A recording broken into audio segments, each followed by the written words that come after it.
once again, magandang hapon ulit sa inyo lahat. At now, ipapakilala ko sa inyo ang pinaka sikat at matipuno at the dashing debonair at good-looking vlogger, famous vlogger na si Sir Jong Diaz. Yeah, Kuya Jun. Good afternoon, Sir Jong. Kuya Jun, una ko Yeah, okay. Thank you for featuring me sa iyong YouTube channel, Kuya Jun. Kamusta, Kuya Jun? I'm very happy na pinagbigyan mo ako para ma-interview kita Alright. sa bahay mo. At napakaganda po ng bahay niyo dito, presko. Kamusta po mga followers and subscriber ni Kuya Jun at sa mga kasaludo po natin. I-like and subscribe and follow niyo po si Kuya Jun. And also si Sir Jong sa Team Kasaludo, paki-follow and subscribe and like nyo rin po. Alright. Kuya Jun, Yes. ano ba pag-uusapan natin, Kuya Jun? About life, sa pagiging sikat mo, Sir Jong, very happy ka ba? Okay. Sa pagiging Team Kasaludo, yes, siyempre.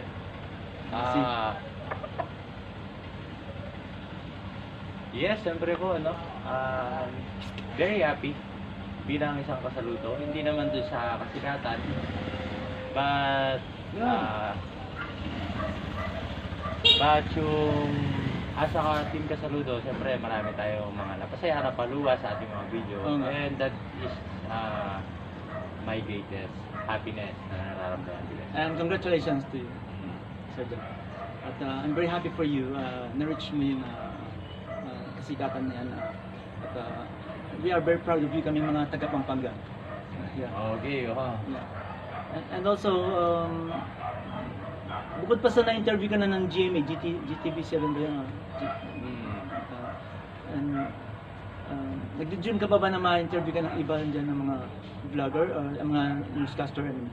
Yeah, oo, maraming invitation sa akin para sa mga interview. Siyempre, yan, dahil kaibigan ko si Kuya Jun, ikaw ang known ako. Thank you, I'm very happy na panlakan mo yung aking invitation para ma-interview kita. And pwede ba kitang ma-interview para sa fast talk? Fast talk, alright. Ilang minutes lang? Okay, go. Okay. Start na po kami. Career or love? Career. Okay. Pinapatawa mo o pinapatawa ka? Pinapatawa ko. Okay. Who is your favorite female vlogger in the Philippines? Ito, may sasabihin ako. Bea Alonzo, Karen Davila, Corina Sanchez, Alex Gonzaga, at Morley Alinio. Pero hindi yung female. Sino sa mga doon? Magbanggit ka ng tatlo, yung pinaka-the best sa'yo. Diyan, tatlo ba? Tatlo. And 2, 4, 6 yan, di ba? Nga pala, 5 na lang pala. Tanggalin mo isa.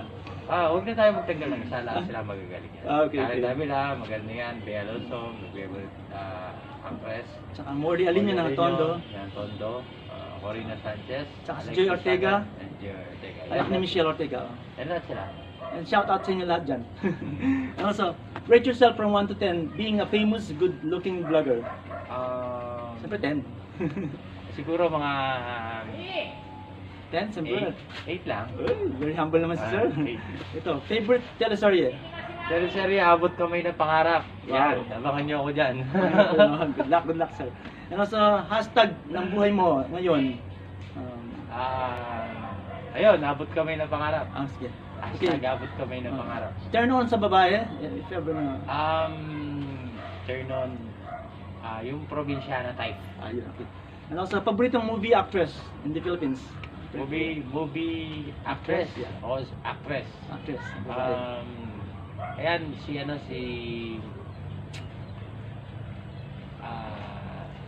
actress. Si Lynette, si Moira, saka si Zoe at si Hannah din. Wow. Mga actress. Ganda talaga yung mga yan. First, mga showbiz crush mo. Showbiz crush. Shainab. Wow. Oo, hindi. You find yourself as sexy. Yes. Parang model. Oo. Okay. And also, ilan ang naging girlfriends mo? 30. Okay. Wow, dami sila. Hindi pa kasama yung hindi pa kasama yung hindi ko nabilang. Oo, saan mga naghahabol. Ito. Lambingan or landian? Lambingan. Tapos, TikTok or TikTik? TikTok. Okay. Yakap o halik? I'm good at Halik. Okay. Ilang naging girlfriends mo? 30, hindi pa okay, kasama yung ano. Hindi pa. Oh, hindi you find yourself sexy. Ito pa sa plane. Anong suot mo pag natutulog? Short or boxer? Boxer. Okay. Favorite action star mo sa Philippines?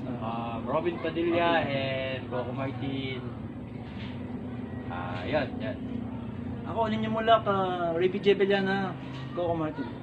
Robin Padilla rin. Sunrise or sunsets? Sunset. Okay. What is your favorite food or ulam? Asado. Asado. And sinigang. Sinigang. Okay. BTS or SB19? SB19. Siyempre, SB19 tayo. Celestial at saka...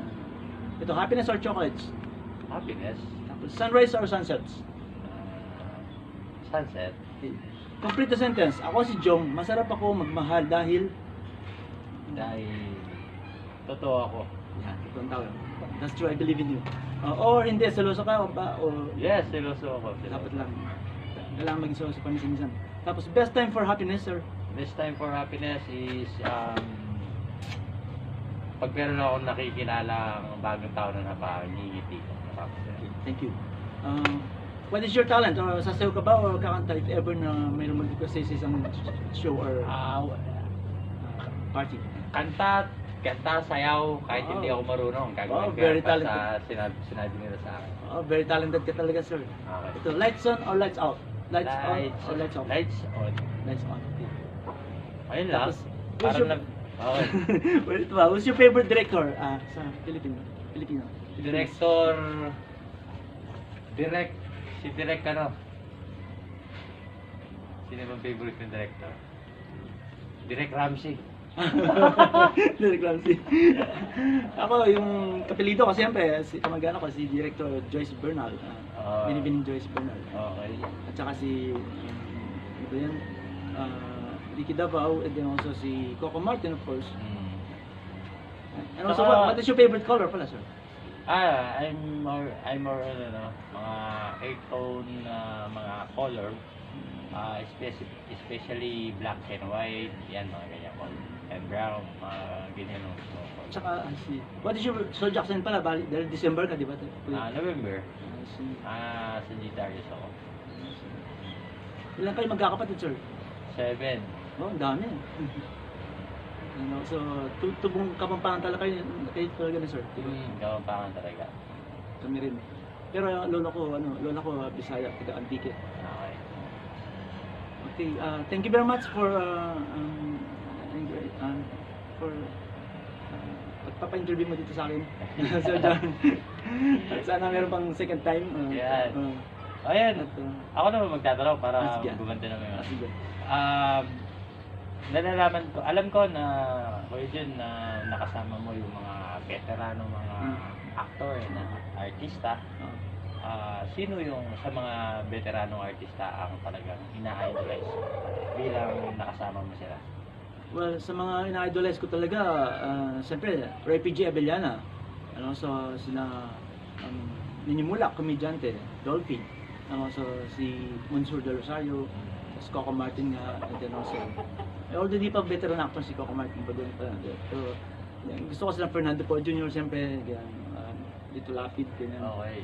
So, dahil nakasama mo sila, anong aral, anong lesson ang napupulot mo sa kanila? Well, ang napulot kong lesson sa kanila, yung maging totoo lagi sa pagkikipagkaibigan, tapos yung nawala ang stage fright ko simula nang nakasama ko sila at nakapag-extra ako sa kanilang movies. Yan. Dahil lalaban ako hanggang sa liningan ng Consort Termina at saka yung Buhawi Jack at saka yung kay Fernando Poe. Alright. Ayun lang, Kuya Jun, bakit mo naisipan mag-vlog, Kuya Jun?